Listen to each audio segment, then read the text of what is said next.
이 아침 우리에게 주시는 하나님의 말씀, 제가 여러 절의 말씀을 좀 읽겠습니다. 제가 주보에는 제가 함께 읽고 싶은 또 선택한 본문이 여러 군데라서 한 4군데 정도밖에 하지 않았는데 제가 좀 몇 절을 더 읽겠습니다.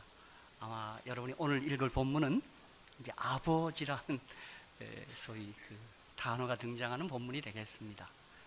가장 먼저 요한복음 1장 12절 13절, 그리고 로마서 8장 14절 16절, 또 마태복음 11장 25절로 30절, 또 누가복음 11장 11절에서 13절, 또 다른 곳 갈라디아서 4장 4절로 6절, 에베소서 1장 4절 5절, 또 마태복음 5장 48절, 여러 차례 여러 군데의 말씀을 좀 읽겠습니다.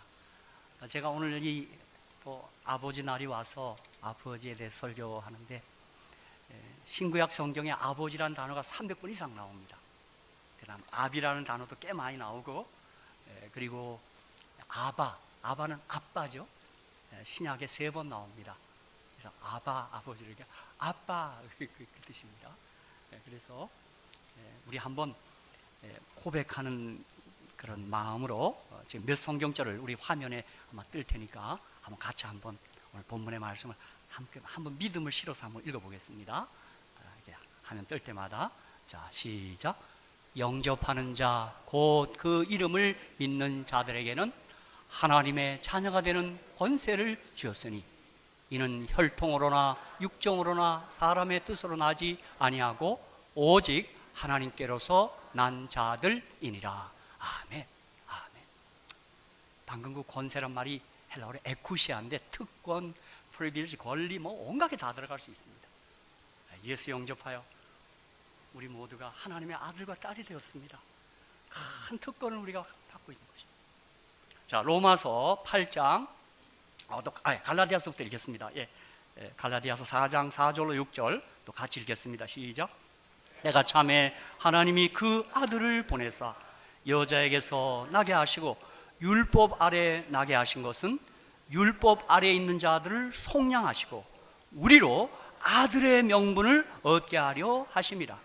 너희가 아들인 거로 하나님이 그 아들의 영을 우리 마음 가운데 보내사 아바 아버지라 부르게 하셨느니라.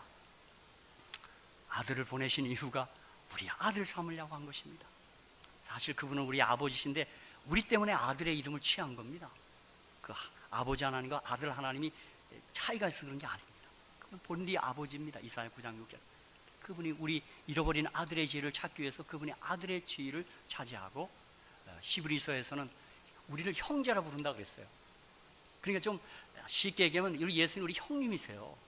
세상에 이런 과분한 대접이 어디 있습니까? 그렇죠? 자, 에베소서 1장 4절 5절입니다. 다 같이 읽겠습니다. 시작. 곧 창세전에 그리스도 안에서 우리를 택하사 우리로 사랑 안에서 그 앞에 거룩하고 흠이 없게 하시려고 그 기쁘신 뜻대로 우리를 예정하사 예수 그리스도로 말미암아 자기의 아들들이 되게 하셨으니. 아멘. 아멘. 여자 성도님들은 딸들이 되게 하셨으니 이렇게 읽는 줄 알았더니 그렇게 읽는 분이 없네요. 좋습니다. 우리 다 아들.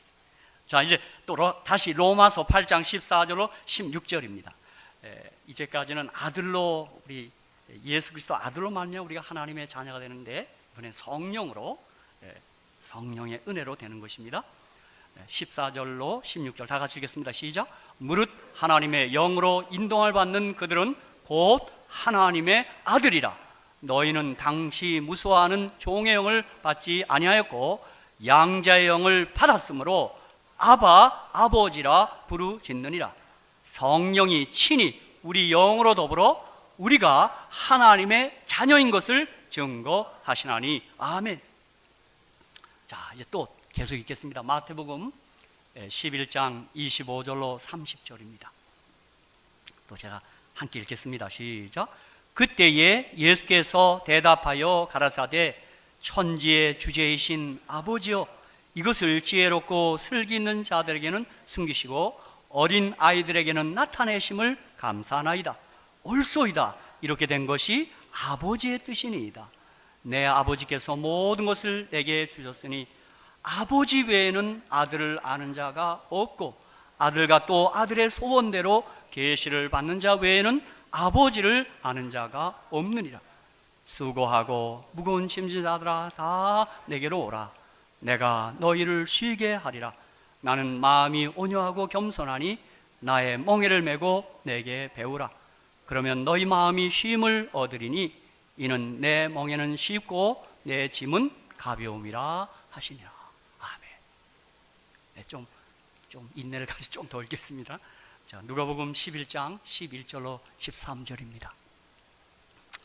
시작. 너희 중에 아비된 자 누가 아들이 생선을 달라 하면 생선 대신에 뱀을 주며 알을 달라 하면 전갈을 주겠느냐? 너희가 악할지라도 좋은 것을 자식에게 줄 알거든 하물며 너희 천부께서 구하는 자에게 성령을 주시지 않겠느냐 하시니라. 아멘. 끝입니다. 다 같이 읽겠습니다. 시작. 그러므로 하늘에 계신 너희 아버지의 온전하신 것 같이 너희도 온전하라. 이 마지막 말씀은 좀 우리에게 좀 도전이 되죠. 그 문맥상에 보면 아버지가 조건 없이 사랑합니다. 주님이 조건 따져서 사랑하면 제 생각 같으면 평양에는 해 안 줍니다. 해 비 안 줍니다. 주님은 다 악인이고 다 사랑합니다. 그래서 너희도 그 수준까지 완전하라. 정말 원수도 사랑할 수 있는 아버지의 지경까지 성장해라. 그런 뜻입니다. 우리 힘으로 하라는 게 아니라 반사해라 이겁니다. 그분의 바라시는 사랑을 받아서 반사하라. 저는 오늘 이 여러 본문을 가지고 우리 박정른도 설교 제목을 얘기했는데 자비의 아버지 이런 제목으로 함께 은혜를 나누고자 합니다. 오늘 이건 다 본문이 다 아버지가 좋으신 자비의 아버지 맞죠? 그 말씀 자체가 그렇습니다. 사실 저도 아버지인데요, 하늘 아버지를 제가 표상하고 있는데 아버지를 잘 이렇게 표상을 못하는 것 같습니다. 참 그게 주님 앞에서 온 것으로서 제가 두 아이에게 혹은 제 아내에게 좋은 아버지로서 나타나야 아버지를 잘 생각할 텐데, 그죠? 제가 언제도 얘기했지만 그 아주 불량 청소년들을 선도하는 기관에 있는 아이가 그 지도하시는 목사님이 그 아이들이 너무 그냥 거칠고 너무 망가졌어요. 신앙 교육을 시키는데 어떻게 할 수가 없어요. 배우려 하지도 않고. 주기도문을 외우게 하는데 하늘에 계신 우리 아버지요, 그냥 그것만 외우게 합니다. 읽게 하고. 근데 하나님은 그렇게 하지 않습니다.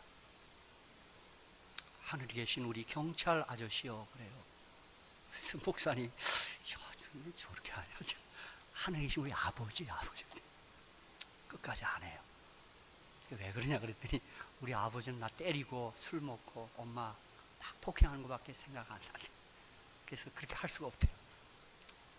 목사님이 소개하는 하나님 좋은 분 같은데 나는 우리 아버지 생각하면 싫다 그래요. 근데 왜 경찰 아저씨냐 그랬더니 경찰 아저씨가 나 여기 데려다 줬고 빵 사줬대요. 그렇죠? 그래서 그렇게 얘기해요. 그래서 이 땅의 아버지들이 제가 다시 한번 격려하고 참 칭찬도 하고 그렇게 하고 싶습니다. 그러나 또 한편 저희가 하늘 아버지를 잘 표상하고 잘 드러내야 될 줄로 믿습니다. 그죠? 사랑하는 성도 여러분, 세상에 무신론은 없습니다. 불신론이 있을 뿐입니다. 다르게 세상에 아버지 없는 사람이 어디 있습니까? 아버지 없다고 하는 놈이 있을 뿐입니다. 아버지 다 있죠? 다 있습니다. 아버지가 없는 것이 아니라 아버지를 부정하는 것입니다. 하나님이 안 계시는 것이 아니라 하나님을 부정하는 것입니다. 우리 자녀들은 부모 존재의 증명서입니다. 부모가 존재하고, 우리 부모 보이지 않아요. 그죠? 돌아가신 분도 있어요. 부모가 존재한다는 증명서는 다름 아니라 우리 자녀들입니다.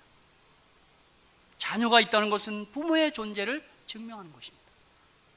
그러므로 우리 모두는 창조주가 계시다는 증명인 것입니다. 여러분, 하나님 어디 계시냐 하면 나다고 얘기하십시오.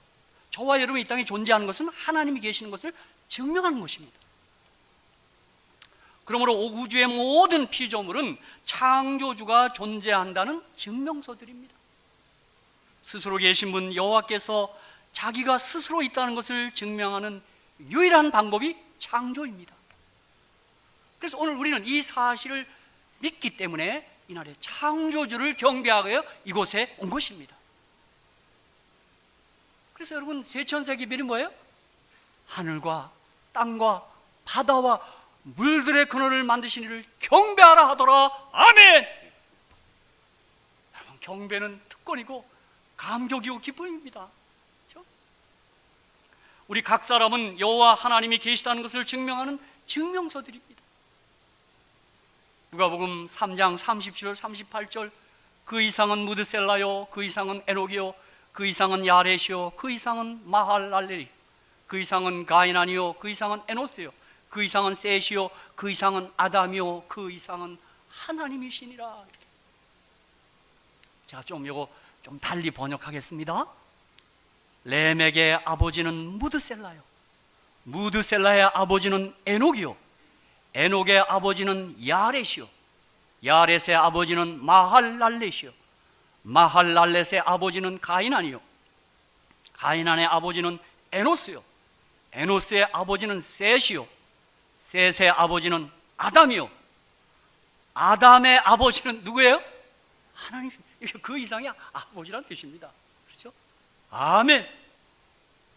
근데 여기다 어떤 사람은 아담의 아버지는 원숭이니라. 아담의 아버지는 아메바니라. 그 정말 참 놀라운 믿음입니다. 난 진화론이 더 센 믿음이라고 생각합니다. 그렇죠? 제가 우리 아이를 처음, 우리 아들을, 우리 사람이 낳았을 때 내가 너무 감격스러웠어요. 야, 진짜 창조주 하나님을 찬양하지 않을 수 없었습니다. 너무 신기하고. 그렇죠? 이게 어떻게 저절로 됐어요? 이거 하나님이 창조했습니다. 그렇죠? 여러분, 하나님 창조주 하나님을 알고 경배하는 저와 여러분은 참 복받은 사람들입니다. 이제 바르게 된 것입니다, 말하자면요. 그렇죠?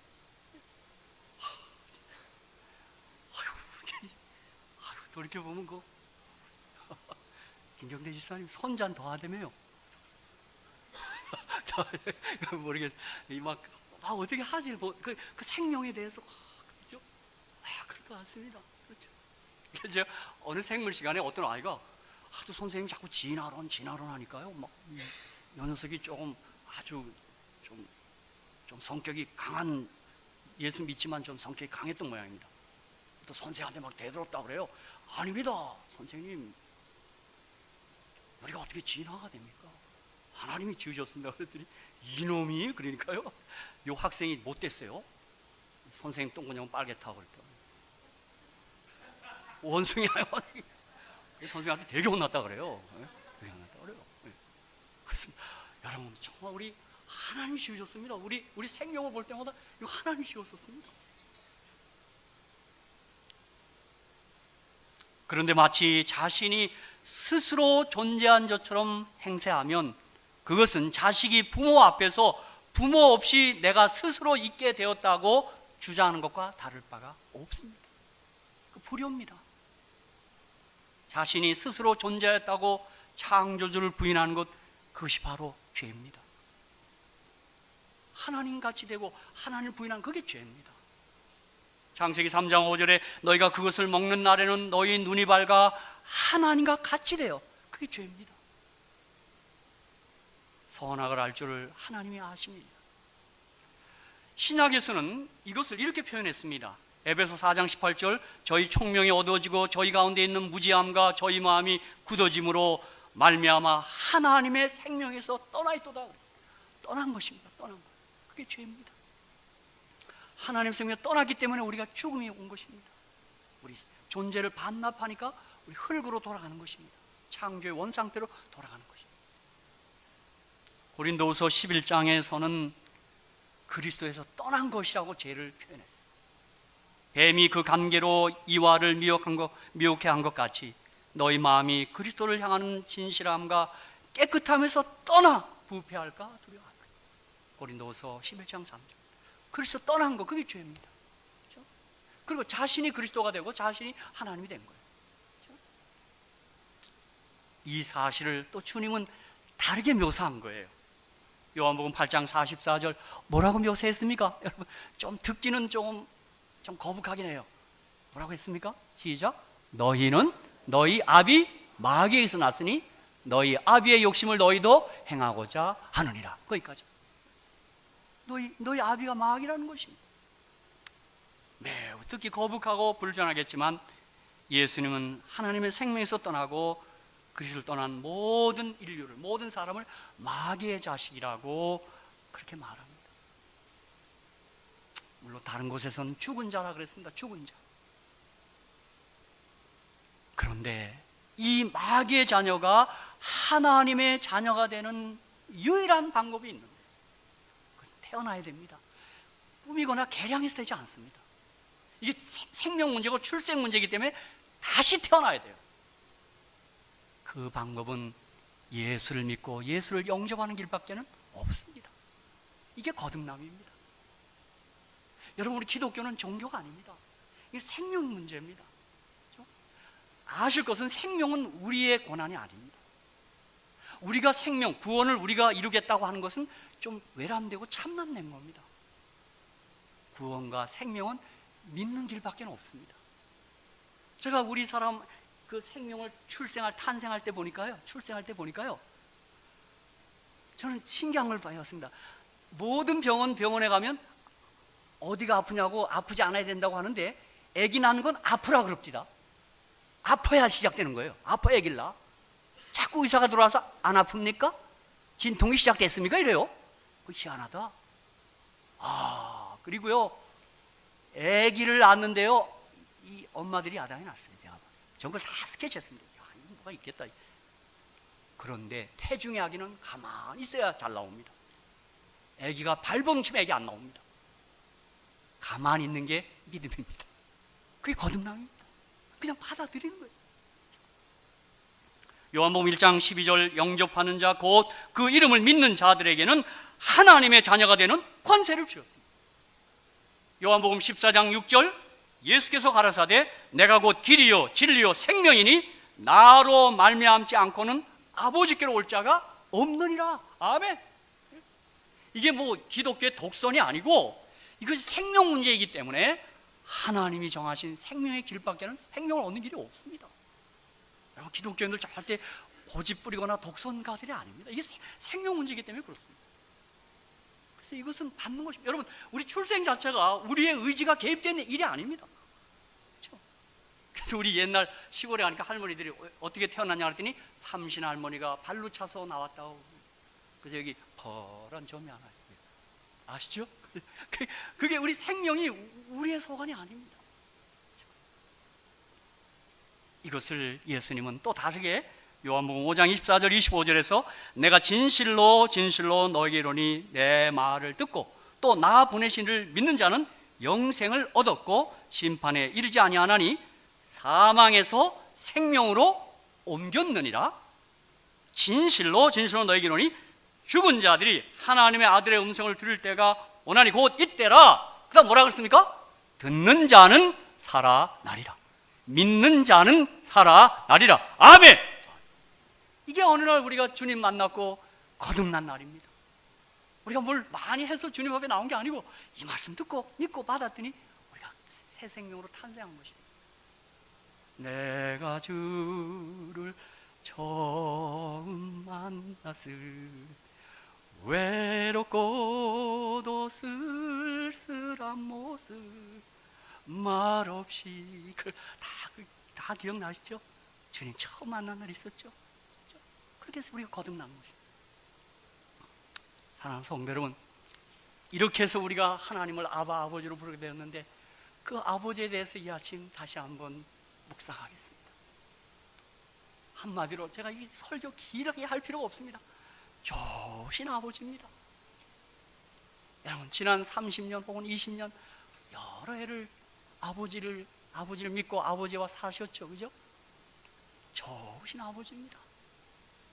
예수님은 이것 때문에 누가복음 15장에서 집 나간 아들 탕자의 비유를 얘기했습니다. 성경 이야기는 바로 그 얘기한 겁니다. 집에 나간 죽은 아들이 돌아오는 걸 기다리고. 그래서 성경의 제일 아름다운 성경들이 예, 내가 돌아갔어. 그게 회개입니다. 회개는 막 고민하는 게 아니라 돌아오는 거예요. 돌아오는 거죠. 어서 돌아오, 어서 돌아만 오. 다 돌아오기를 주님은 기다립니다. 제가 어느 때 신문 광고 난 거 보니까 이렇게 났어요. 아들아, 아들아, 돌아와, 돌아와. 돈 다 써도 괜찮아, 돌아와. 내 애미는 네 찢어진 바지 다 꿰매놨다. 그래, 돌아와, 돌아와. 그렇게 돌아오는 거예요. 그렇죠? 사랑하는 성도 여러분, 예수님을 영접함으로, 믿음으로, 혹은 성령의 인도로 하나님의 자녀가 되는 권세를 누린다는 사실을 늘 기억하시며 사시기를 주의 이름으로 축복합니다. 영접하는 자, 그 이름 믿는 자에게는 하나님의 자녀가 되는 권세를 주십니다. 로마서 8장 14절, 무릇 하나님의 영으로 인도를 받는 그들은 곧 하나님의 아들이라. 우리가 예수 믿을 때, 성령의 은혜를 받을 때, 우리 모두는 비로소 하나님의 눈에 넣어도 아프지 않을 하나님의 아들과 딸이 되는 권세를 누립니다. 여러분, 저는 제가 하나님의 아들이 됐다고 하니까 난 구원의 확신을 잃을 수가 없습니다.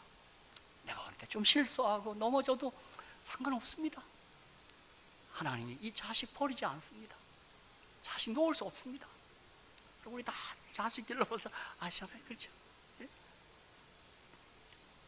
그런데 사도 바울은 로마서 8장에서 우리를 양자라고 표현했어요. 양자. 나는 한동안 이걸 이해가 안 돼가지고 좀 섭섭했어요. 왜 양자라 그래 이거? 그래서 제가 삼육 제아론 있을 때 그 뜻을 알았어요. 우리 제아론에 장애를 가진 아이들에게 종종 입양하러 옵니다. 외국에서요. 근데 입양하러 오는 날에 아이들이요, 이제 거기 울타리를 벗어나고 싶은가 봐요. 그 입양이 되고 싶은가 봐요. 그럼 이제 그날 모인 데서요, 자꾸 그 눈도장을 찍습니다. 근데 입양하러 온 분이 이제 부모가 와요. 어떤 외국 분이요. 근데 그 입양하는 거, 그 아이가 눈도장 찍나고 하는 게 아니더라. 입양은 전적으로 입양한 부모의 권한이에요. 우리 한국 사람은 좀 이렇게 예쁘고 이런 애 보면 돼요. 미국 사람, 제가 그때 한국에 있을 때 꼭 가장 중증 장애자를 이렇게 입양해 가대요. 야, 난 미국 분들 저 대단하다. 그죠? 그렇게 합디다. 그리고 그 아이를 데리고 공항을 나가서 데리고 나가는데요. 저분들 진짜. 여러분, 우리 사도 바울이 우리로 양자라고 했던 이유는 하나님께서 주권적으로 우리를 선택했다는 사실을 강조한 것입니다. 그래서 예수님도 요한복음 15장 16절에 너희가 나를 택한 것이 아니요 내가 너희를 택하여 세웠나니 이는 너희로 가서 과실을 맺게 하고 또 너희 과실이 항상 있게 하여 내 이름으로 아버지께 무엇을 구하든지 다 받게 하려 함이라. 하나님이 저와 여러분을 선택하셨음을 감사합니다.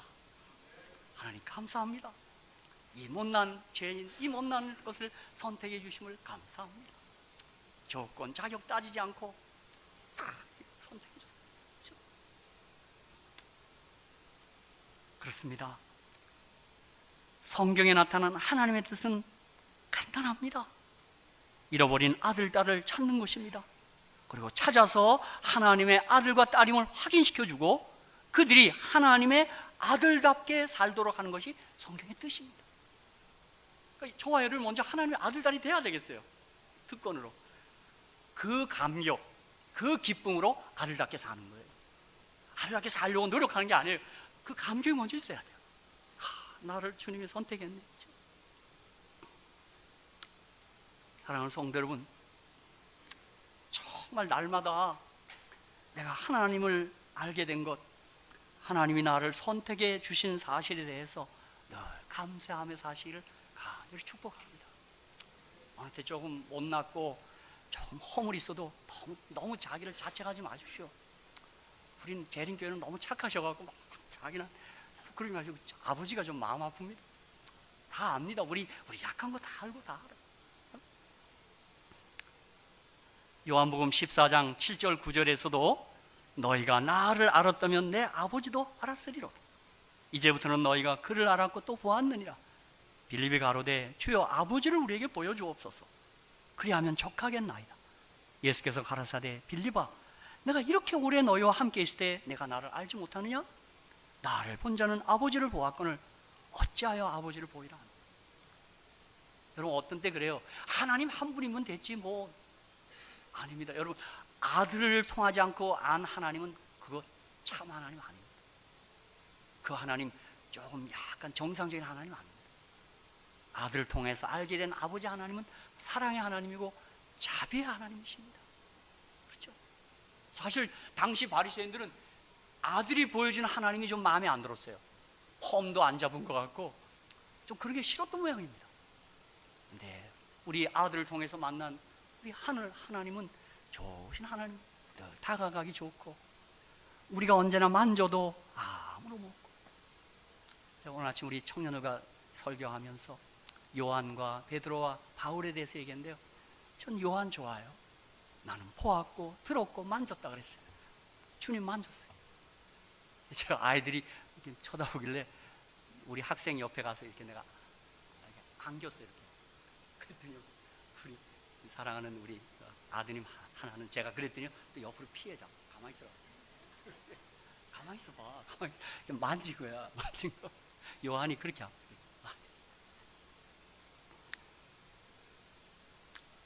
사랑하는 성도 여러분, 그런 면에서 여러분이 시대의 소망과 사복음서를 좀 더 좀 가까이 하면 좋겠습니다.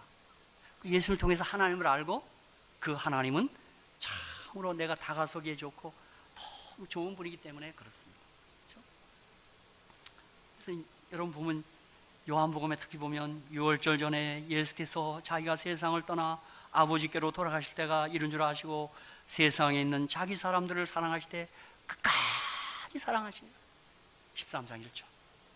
요한복음 3장 10절 18절 하나님이 그 아들을 세상에 보내신 것은 세상을 심판하라 하심이 아니요 저로 말미암아 세상이 구원을 받게 하려 하심이라. 저를 믿는 자는 심판을 받지 아니하는 것이요 믿지 아니한 자는 하나님의 독생자 이름 믿지 아니함으로 벌써 심판을 받은 것이라. 참 그렇게 주님이 참 그런 얘기 하십니다. 그렇죠? 도적이 오는 것은 도적질하고 죽이고 멸망시키는 뿐이요 내가 온 것은 양으로 생명을 얻게 하고 더 풍성히 얻게 하려는 것이라.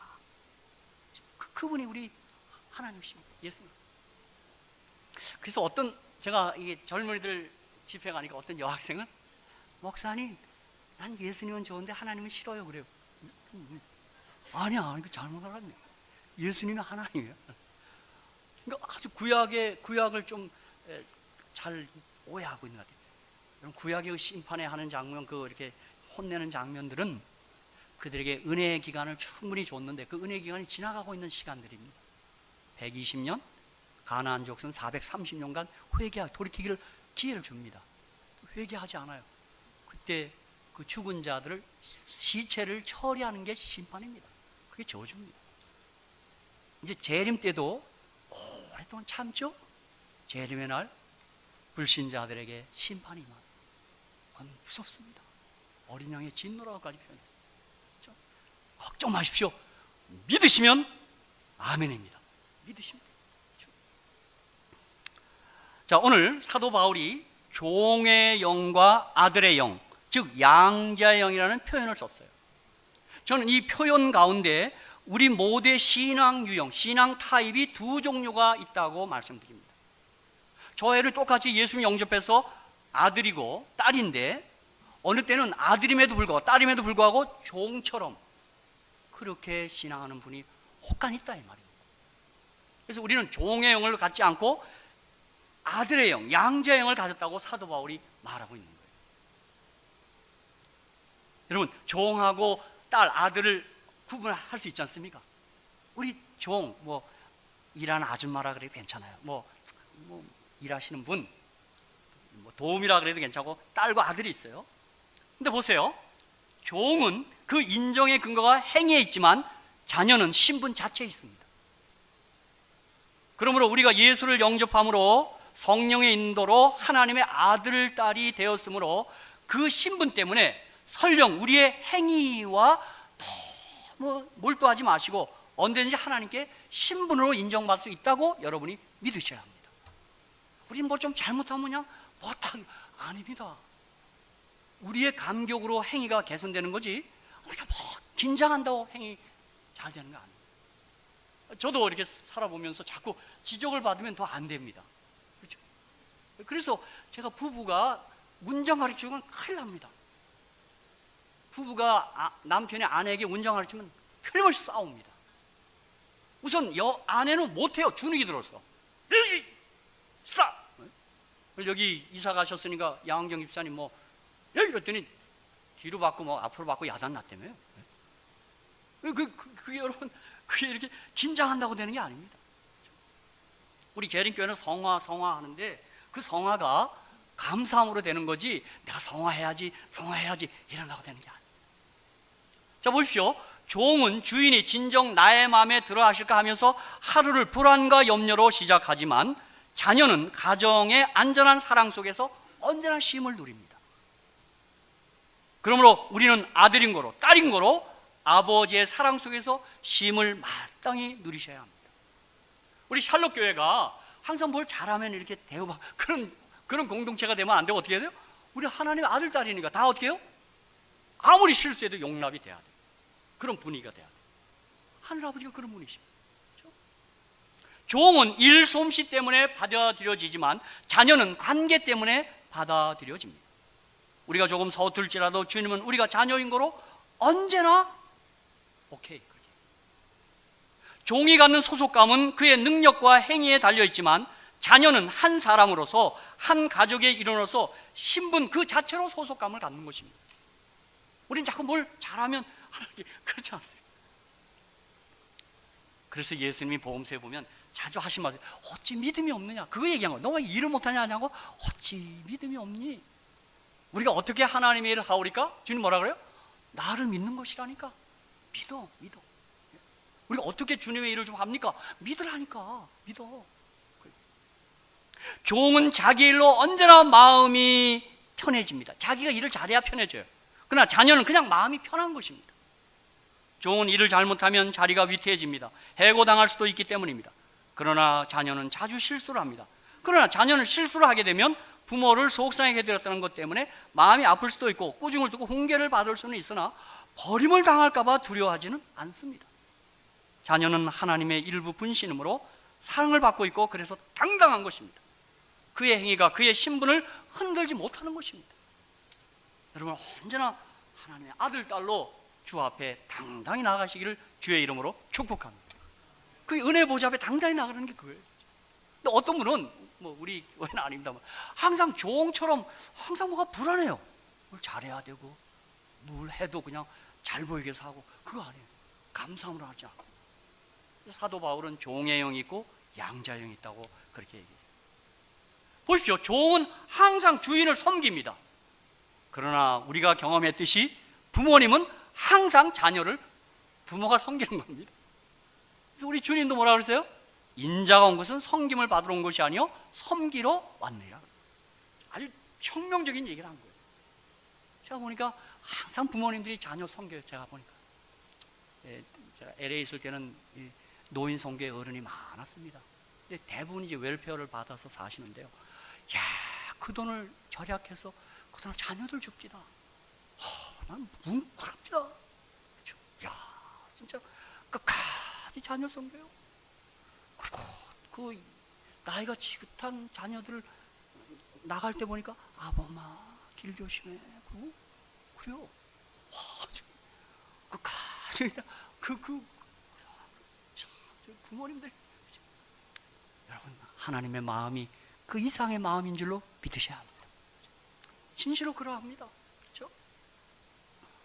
그래서 정록이란 103페이지에 이런 말씀이 있습니다. 우리의 하나님은 온유하고 자비하신 아버지시다. 그를 섬기는 일을 마음을 슬프게 하거나 괴롭게 하는 일로 생각지 말 것이다. 주를 경배하고 그의 사업에 참여하는 것은 즐거움이 되어야 할 것이다. 그 자녀를 위하여 그처럼 큰 구원을 준비하신 하나님께서는 그 자녀들이 당신을 각박하고 까다로운 주인처럼 여기는 것을 원치 아니하신다. 그는 저들의 가장 좋은 친구이시니 저들이 그에게 예배할 때 저들과 함께 계셔서 저들에게 축복하고 위로하심으로 저들의 마음을 기쁨과 사랑으로 충만케 하여 주시기를 원하신다. 그분이 우리 아버지입니다. 잘했어. 어떤 분 그래요. 나 헌금도 못 드리는데 그거 걱정하지 마세요. 괜찮아요. 걱정하지 마세요. 진짜요. 아버지 그런 분 아니에요. 다 보기를 바래요. 아버지 좋아. 그렇죠? 다시 말씀드립니다. 하나님은 우리의 아버지, 사랑의 아버지, 좋으신 아버지이십니다. 이 확신으로 신앙하시기를 주님의 이름으로 축복합니다. 그리고 이 아버지와 함께 우리가 영원히 하늘에서 삽니다. 그 좋으신 아버지, 너그러우신 아버지와 평생. 그래서 예수님은 그 아버지가 어떤 분인가를 마태복음 11장 28절과 30절에서 얘기한 거예요. 그 아들과 아들의 소원대로 계시를 받는 자 아버지를 아는 자가 없느니라 한 다음에 주님이 즉각 28절 30절에 이 말씀을 한 거예요. 이거 같이 한번 읽겠습니다. 시작. 수고하고 무거운 짐자들아 다 내게로 오라. 내가 너희를 쉬게 하리라. 나는 마음이 온유하고 겸손하니 나의 멍에를 메고 내게 배우라. 그러면 너희 마음이 쉼을 얻으리니 이는 내 멍에는 쉽고 내 짐은 가벼움이라 하시니라. 한마디로 쉼을 주겠다는 겁니다. 좀 쉬어. 이거 I will give you rest. You will find rest for your soul. 네 마음이 쉼을 얻게. 불안해하지 말고 좀 쉬어. 괜찮아. 여러분, 이 자비의 아버지는 쉼을 주시는 아버지입니다. 조건이 있습니다. 그냥 나오면 됩니다. 주님께 나오기만 하면 됩니다. 못난 그대로, 병든 그대로 그냥 나오라는 것입니다. 우리는 다 죄의 무거운 짐, 병마의 무거운 짐, 인생의 삶의 무거운 짐을 가득 진 사람들이에요. 그때 주저하지 마시고 고민하지 마시고 속히 예수님께 나오시면 하면 돼요. 그렇죠? 저는 우리 성도님들이 이 안식일만이라도 우리 좀 쉼을 누렸으면 좋겠습니다. 저는 어제 속도 모르고 연장로님은 실내에서 일하지 않아요? 그랬더니 아니래, 야외에서 일하는데요. 얼마나 덥겠어요. 그죠? 또 세탁 일을 하시는 분들 여름이 부쩍 덥습니다. 제가 이렇게 시조들 이 안식일만이라도 좀 모든 것 좀 다 놓으시고 아주 충분히 휴식하시기를 제가 주의 이름으로 축복합니다. I will give you rest. 마음도 좀 쉬고요. 그렇죠? 빈손 들고 앞에 가 십자가를 붙드네. 의가 없는 자라도 도와주심 바라고 생명샘에 나가니 마음을 씻어 줍소서. 주님 앞에 나가는 겁니다. 아버지, 나 얼굴들도 괜찮습니다. 그냥 나가는 거예요. 그럼 주님이 다 용서하시고 쉼을 주십니다. 그 다음에 한 단계 더 얘기한 게 뭐냐면 내 멍에를 메고 내게 와서 좀 배우라, 그런 명령을 했어요. 이제 요 대목이 조금 부담을 느끼는 분이 있는 것 같아요. 이거 어렵게 생각하지 마십시오. 멍에를 메란 말은 좀 주님을 위해서 봉사하고 헌신 좀 해봐라, 사역에 동참해보라, 그 뜻입니다. 멍에는 일하는 도구거든요. 그렇죠? 그런데 그 주님의 일을 해봐야 주님의 마음을 더 배우게 되고 온유하고 겸손한 주님의 마음을 우리가 배우게 됩니다. 그래서 쉽게 이해하면 우리 딸들이 언제 엄마를 이해하게 되냐면 시집 가서 첫 아이를 낳고 길러보면 그때 엄마 고생한 거 다 알아. 제가 이렇게 딸들 시집 보내면 그 딸들이 엄마한테 전화 한번 하대요. 오빠, 엄마 고마워. 왜 그러는데? 길러보니까 너무 힘들어. 엄마. 그 자식 낳아봐야 그 주님 그래서 동참하는 게 천사가 할 수 있고 하나님 다 할 수 있지만 하나님 사역을 우리가 좀 해보라는 것입니다. 그때 주님 배웁니다. 제가 이번에 우리 여성교회 이번 공부할 때도 좀 소개했는데 오늘 글을 읽다가 큰 감동을 받은 게 있습니다. 헨리 무어하우스 목사님이 계셨는데 그의 딸이 장애가 있습니다. 휠체어를 타는 딸이에요. 근데 어느 날 그가 아주 녹초가 되어서 집으로 돌아왔습니다. 그러나 그 아내와 아이를 생각해서 뭘 보통이라나 들고 왔어요. 뭘 먹을 걸 사온 것 같습니다. 그런 들어오자마자 이제 그 아내에게 그 보통을 줘야 되니까 그 1층에 있던 딸 미니에게 엄마는 어디 있니 하고 묻습니다. 근데 소아마비로 기동이 불편한 딸이 휠체어에 앉은 채로 대답합니다. 엄마 2층에 있어요. 그 보통이 어머니에게 가져갈 거죠? 내가 가져가게 해주세요. 이랬어요. 그 휠체어에 앉은 딸이 그렇게 얘기했어요. 너는 갖고 갈 수 없지 않니? 아버지가 이렇게 말하자 딸은 이어서 말합니다. 내가 보통이를 들고 아버지가 나를 2층 엄마 있는 데로 데려가면 되잖아요. 아, 그렇다. 그는 그때 구름이 거친 듯이 깨달았습니다. 이 무어하우스가 일하는 것이 아니라 하나님이 해주신다. 이 짐을 아는 채로 나를 예수께서 짊어져 주신 것이다. 여러분, 주님의 사역에 동참하라고 요구하실 때 여러분 참여하셔야 합니다. 그때 주님 마음을 배웁니다. 제가 이런 얘기를 하니까 우리 전영 어머님이 공부를 하다가 바로 답을 하시대요. 목사님, 내가 요즘 안내한답니다. 그래서 내가 잘하셨다 그랬어요. 그걸 해보면 더 주님 마음 안다. 그러니까 아마 우리 집사님께서, 수석 집사님께서 어른들께도 이 좀 사역을 할 수 있는 특권을 주신 것 같아요. 전영희 어머니 그 사역하니까 좋아요. 아주 힘드셔요. 아멘. 그러니까 이게 주님이 마음이 오냐고 겸손함을 배우기 위해서 주님이 사역에 동참하라는 것입니다. 특별히 여러분, 이스라엘의 그 문화를 이해하시면 이스라엘은 소르가 겨리를 이게 밭을 갈 때 멍에를 씌우잖아요. 우리는 한 마리가 해요. 시골에 가면 한 마리가 어여 하고 하죠. 이스라엘은 반드시 겨리소입니다. 딱 2마리가 합니다. 절대 한 마리 하지 않습니다. 딱 2마리가 하는 거예요. 겨리소예요. 그러니까 그 말은 뭐예요? 한 마리는 누구라는 거예요? 예수님이에요. 이쪽에는 우리예요. 항상 주님이 곁에 섭니다. 그리고 힘든 거는 주님이 다 감당하고 우리 거 대신 다 해줍니다. 그리고 네가 했다고 딱 치하해 줍니다. 제가 어느 날 우리 아이 어렸을 때 무거운 걸 짐을 드는데 들어봐. 그 아이니까 잘 못 듣는데 제가 들었죠. 제가 이렇게 비록 약해도요. 그래서 내가 잘했다 그랬더니 지가 든 것처럼 하더라고요. 그게 바로 예수님이 우리 그렇게 하는 겁니다. 그렇죠? 성도 여러분, 제가 말씀을 마감하겠습니다. 근데 마태복음 11장 25절에 주님께서 아주 진짜 엉뚱한 얘기를 하셨어요. 가라사대 천지의 주제이신 아버지여, 이것을 지혜롭고 슬기있는 자들에게는 숨기시고 어린 아이들에게는 나타내심을 감사하나이다. 아버지께서 아버지를 아는 일을 이상하게도 지혜롭고 슬기있는 자들에게는 숨기고 어린 아이들에게 나타내셨어요. 그게 아버지 뜻이라는 거예요. 여러분, 지혜롭고 슬기있는 자들이 누굽니까? 그럼 어린 아이들은 누굽니까? 저는 이렇게 해석하겠습니다. 어린 아이들은 그 특징이 믿음입니다. 믿음. 어린 아이들은 믿음을 가진 자를 이야기하고, 지혜롭고 슬기 있는 자들은 자기 지식, 자기 경험을 신뢰하는 행함주의자들입니다. 율법주의자들입니다. 약설적입니다. 믿음을 가진 자를 어린아이로 주님이 얘기했고, 지혜롭고 슬기 있는 자는 행위주의자들입니다. 여러분, 여기서 우리가 뭘 캐치해야 됩니까? 우리 주님을 단순히 믿으시면 되는 것입니다. 뭘 행하는 것으로 우선하지 마시고 그냥 믿는 거예요. 신뢰하는 거예요. 아이같이 되지 하늘 못 간다 그랬더니 아이가 착하잖아요. 아이 착하지 않아요. 요즘 아이들 안 착해요. 무서워. 나 요즘 아이들 무서워요.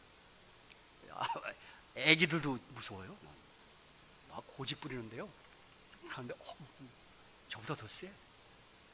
근데 아이들의 특징은 믿음입니다. 그건 단순한 믿음이에요.